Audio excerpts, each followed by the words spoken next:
Right, good morning everybody. What a difference a night makes. Yesterday on the River Humber at Paul it was really cold, foggy, windy, and this morning I'm here at Brandsburton, pond 3-4, and what a glorious day. Slight breeze coming from my left. I've got two pike rods out. I've got one float and one ledger. We'll see what happens with those. It's the 29th of December, so it's around about 8:30 in the morning. So like I said, I've got the two rods out. I'm actually going to put another little rod out with a little bit of bluey on and a single hook. Now, last time I fished on Bear Chalet, I'm sure that an eel had a go at my bluey, so I'm going to put a single hook on, a bit of bluey on, and see if I can pick up a big eel. I'm not expecting anything really, but I know they're in here and they go to big sizes, so let's put one out and see. Let's see what happens. So yeah, so I'll show you the pond where I am in a minute, and I'll let you see what a stunning morning it is. So this is pond 3 and 4. This used to be, years ago, it used to be actually two ponds, and where I'm actually on this peg, there used to be a path. There's the original path that used to run and then run right across there to that side, and then they made it into one big pond, and that's why it's called pond 3 and 4. Like I said, it used to be two ponds. That's the sun coming up over to my left, so it's a stunning morning. Another big pond which is very deep. Just where my float is there, you're talking 16 feet deep, so it's quite deep.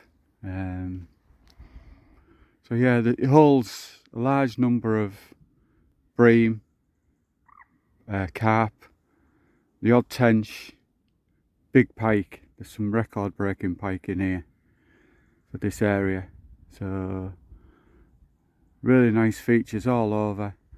Popular with the carp anglers, obviously, for, you know, because you can see so many different parts where you could throw your bait out to for carp. But yeah, so this is pond 3 and 4, Brandsburton, on the Holland District Pass. So right, I'll catch you in a bit. Welcome back. No action yet. It's 9:45. A little bit of a breeze now blowing from my left to the right. Picked up a little bit, so the float rod that I've got out to my left, it's static.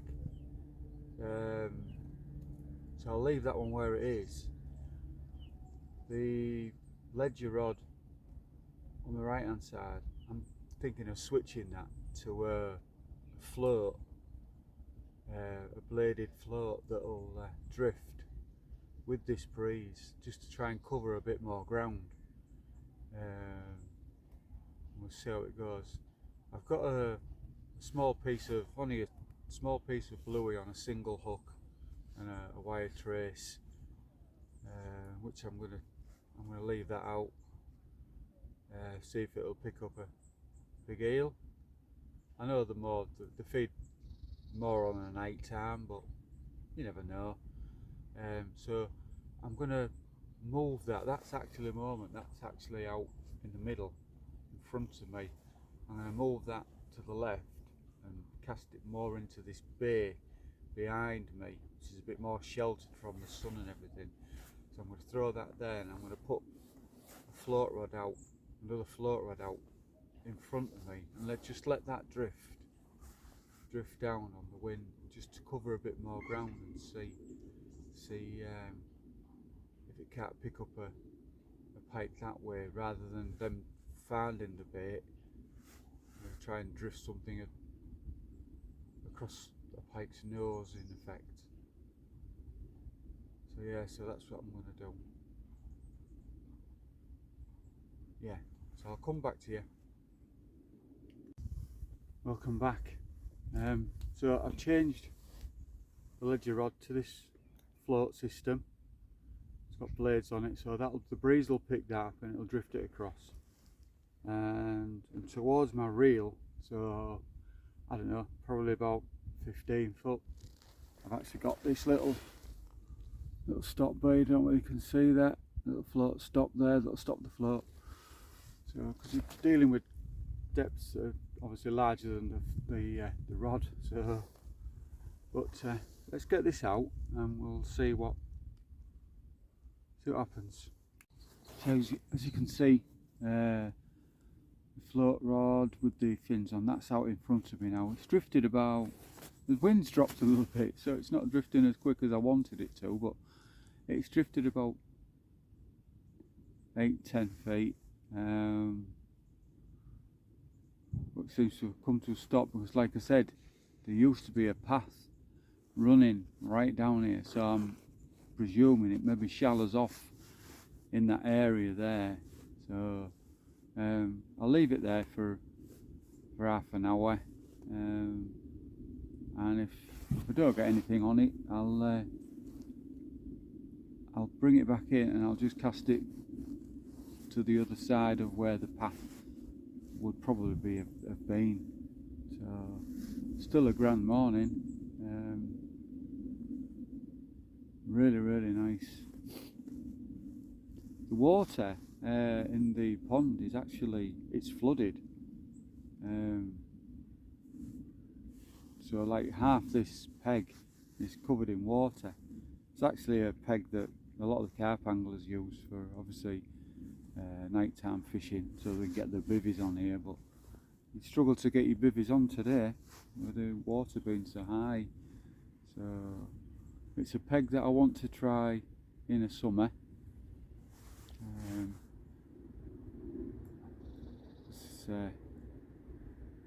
I've only fished this twice, sorry. Once at far side peg 1 and then far side at the end peg, but I got a nice pike out in peg 1, but I didn't get anything on the opposite peg, so it's something I want to fish again in the summertime. So, but yeah, let's see what happens. So I've got you pointing at the float, which is drifting. It's drifting nice now. I've actually got the tail end of a joey mackerel on there. That's drifting away nice on this wind. It's just picked up again a little bit. The last cast was absolutely off that path. It was snagged, so, but I managed to get everything back, so kept away from there. But I'm just going to let this drift down the pond, see if it'll run into a pike. So we'll see. If I do get a run, I'll try and bring you straight back. We'll see what happens. Welcome back. Really nothing to report. I've put both floats now basically a little bit higher in the water on the drift. The one with the fins on the float, that's had 3 drifts round now. Nothing. I just keep altering the depth to see, you know, because the pike aren't always feeding on the bottom. You know, they could be mid-water, especially with the sun shining today. It might have brought them up a little bit off the bottom. I mean, they've been so deep, it's just finding where they're feeding. Wind's still blowing across from my left to right, so we'll just keep trying. That's all we can do. no other taxis I can use really. I've tried Static, I've tried Ledger, and obviously this is the other one. I don't want to go on to lure fishing. I've got some lures with me, I've got some spinners and stuff like that. I could have a go at that last thing for half an hour. It's a big area that I can cast a lure out to. It's a massive area for me to go at. So I could try that, to maybe pick up a jack pike to save a blank. But it's early days yet still, so we'll keep going. It's a lovely day. Wow, it's like a spring day. It really is. Yeah, even though the wind's blowing a little bit, it's not a cold wind by any stretch. I know I've geared up for cold weather, but it's not cold. So, but we'll keep going. And if I get anything, any runs or anything, I'll let you know. All right, cheers.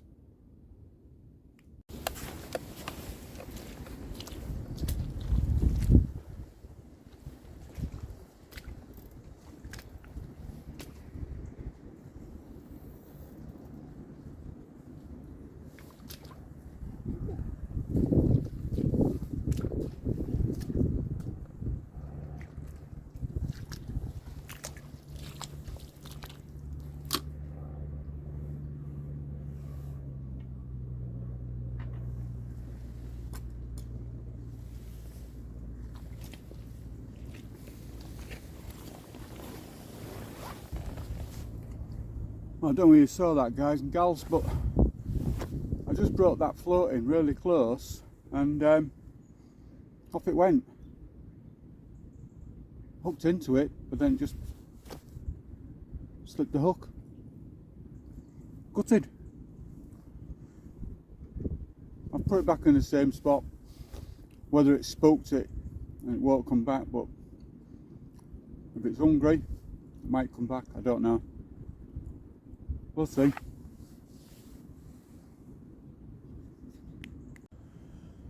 Yeah, so a little bit of excitement there, but it was a full bluey that I had on, and I brought it back in again, virtually straight away, and you could see the pike had gone bitten on the middle of it.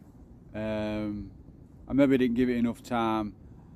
It's an awkward one. How long do you give them?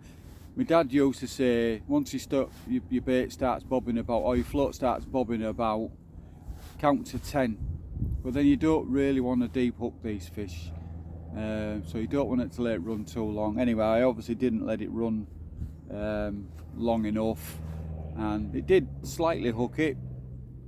It did go to me left about 4 foot, and then it just slipped the hook. So, but full size bluey. I could see it had gone into the middle of it. I don't think it was a big pike. It wasn't a big pike, but I'm in the same area, so you never know.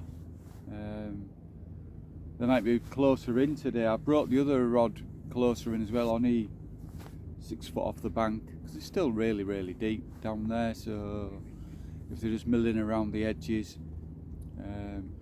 Wind's changed. It's blowing straight at me now. It's clouded over, a little bit cooler now, but I think it's around about 1:30, I think, so still a couple of hours yet, and we'll just keep going. Nothing on the, I'll call it the eel rod, nothing on there, but we'll wait and see what happens. So yeah, so I've brought both rods in closer. Should I get another run, I'll bring you back. I was halfway through having a sandwich. These things happen, don't they? I'll grab a coffee and then maybe I'll get another run. Okay, right, I'll check back with you. So I've just had another run on this float that ran before, but it looks as though it's dropped it. It's picked it up, it's run about 4 foot, and then it's just dropped it, looking at it. just gonna leave it a few more minutes. See if see if it comes back, picks it up again.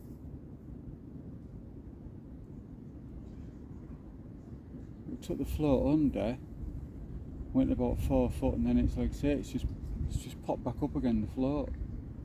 So I'm not sure what's going on, whether it's just felt some resistance and dropped it. I don't know. Let's see.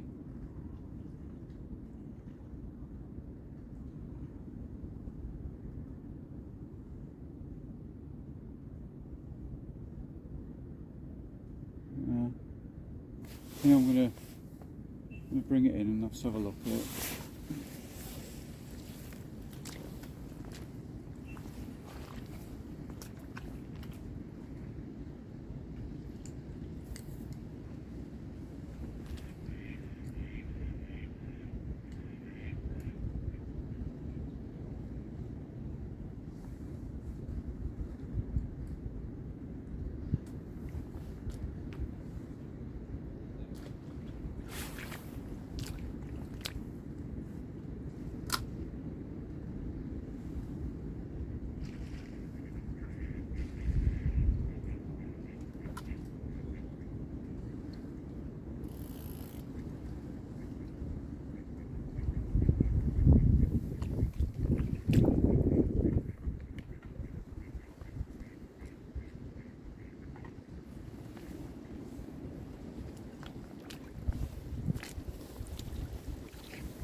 It's strange that, because there's no bite marks on the bait. The bait's still in really good condition, but definitely picked it up. Took it for about 4 foot with the float under the water, and then it just popped up. Wasn't long enough for you to get a strike on it, so I don't know what's gone on there. But it's back out in the same place. So there's obviously pike around that area. That's two runs I've had in that area. So they're obviously coming closer into the area. So that's on that bluey again. So I might change the other one to a bluey. I've had smelt on the other one. I might put a bluey on that one. And see what happens. If it goes again, I'll let you know. Welcome back. It's been a long day. I'm gonna wrap it up now. It's 4:45, so night's drawing in. Just them two really daft runs just out in front of me. The rod on the opposite side, never had a knock on that at all. I don't know what it is. Right, so yeah, so I'm gonna, like I said, I'm gonna wrap up now. I'm out tomorrow, but I don't know where I'm gonna go. I don't know whether I'm gonna go on the river or go on the beach. I'm not sure. I'm tempted to go on the beach if the wind's not too bad. I don't know what the sea state is, so I'll see what it's like tomorrow. Maybe try the sea. But sorry, I've had no fish. It's the first blank I've had while I've been doing these videos, so we're gonna get these days. I've tried everything, tried hard. I even did a bit of lure fishing, but no fish even on there. So I've tried everything, but sometimes everything you try doesn't always pay off. But hope you enjoyed the video, and it's always, like I said, if you liked it, obviously put some likes on there, and subscribe if you're new to my videos and you like what you've seen, barring the fish. Please subscribe. Until the next time, Tight lines, stay safe everybody, and see you soon.